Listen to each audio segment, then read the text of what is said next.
পাকিস্তানের প্রধানমন্ত্রী হওয়ার জন্য মরহুম শেখ মুজিবুর রহমান নির্বাচনে মেজরিটি পাওয়ার চেষ্টা করেছিলেন এবং তিনি মেজরিটি পেয়েছিলেন।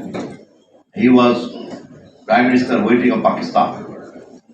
কিন্তু পাকিস্তানের সরকার অধিবেশন ডাকে নাই, মেজরিটি পার্টি আওয়ামী লীগের কাছে ক্ষমতা হস্তান্তর করে নাই, শেখ মুজিব সাহেবের কাছে পাকিস্তানের ক্ষমতা হস্তান্তর করে নাই। শেখ মুজিবুর রহমান সাহেব তার অন্যান্য সহকর্মীদেরকে নিয়ে ঢাকার ইন্টারকন্টিনেন্টালে রাতের পর রাত দেন দরবার করে চলেছেন। 7ই মার্চে উনি যখন বক্তৃতা করেছেন, তারপরেও 25শে মার্চে গ্রেফতার বরণ করার আগ মুহূর্ত পর্যন্ত পাকিস্তানি শাসক গোষ্ঠীর সঙ্গে একের পর এক দেন দরবার করে চলেছেন কিভাবে পাকিস্তানের নির্বাচিত প্রধানমন্ত্রী হিসাবে তিনি প্রধানমন্ত্রীর দায়িত্ব নিতে পারেন।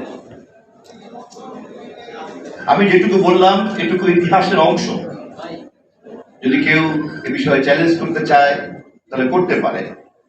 চ্যালেঞ্জটা যিনি করবেন তার কাছ থেকে শোনার পরে হয়তো উত্তর দেওয়ার চেষ্টা করবেন, কিন্তু এটা ইতিহাসে চাক্ষুষ সাক্ষীরাই সবাই হয়ে গেছে।